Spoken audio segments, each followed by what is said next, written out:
নমস্কার, আমি মুগ্ধা মাস চটক। আজ আমার নিবেদনে কবি উৎপল কুমার ধারার লেখা হরেক রঙের ফুল। যখন আকাশ রঙের ছবি আঁকতে থাকে মনে, তখন দেখি আকাশ থেকে রামধনু রং ঝরে। থাকতে কি আর ইচ্ছে করে একলা ঘরের কোণে, তখন কি আর মনটা বসে ছোট্ট পড়ার ঘরে।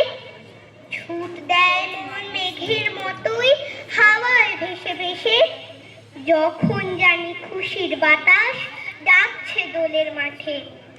যেথায় হাজার রং যত সব একটা রঙে মেশে, তখন কি আর পড়ার ঘরে মনটা বসে পাঠে। তার কাছে যায় যার মনেতে রঙের তুফান নাচে, ইচ্ছেটা হয় রঙের পাখির মতোই ডানা মেলে। যাই ছুটে সেই রং ছড়ানো রঙের নদীর কাছে, দোলের আকাশ সাজাই আমি সহস্র রং ঢেলে। ধামসা মাদল বাজিয়ে যারা শালমহলের বনে, কণ্ঠে নিয়ে রবীন্দ্র সুর খুশির অনুভবে, ছড়ায় যারা খুশির আবির শান্তিনিকেতনে, দল বেঁধে সব নাচতে থাকে বসন্ত উৎসবে।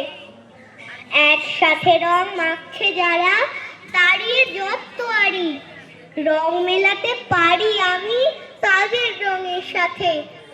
বুকটা পেতে তাদের সাথে ভাব জমাতে পারি, হরেক রঙের ফুলে যারা একটা মালা গাঁথে। নমস্কার।